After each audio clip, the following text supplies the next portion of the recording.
Yusek, good morning po.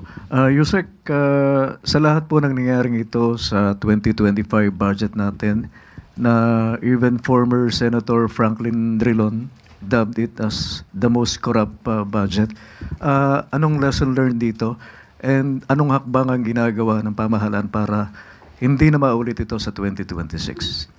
Katulad na sinabi natin, gusto po talaga ng Pangulo na yung budget ay tama at maibigay sa tamang programa para sa kinabukasan at kapakinabangan ng taong bayan. Mas maganda po siguro maitanong to doon sa mga naglagay ng insertions, ano po ang lesson learned nila.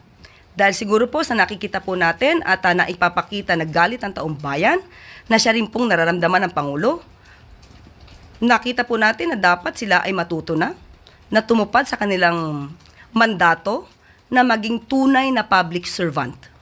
At sinabi po ng Pangulo even before na kung meron man magkakamali o magiging anomalyang muli ang gagawin na budget sa 2026, yan po ay kanyang i-veto.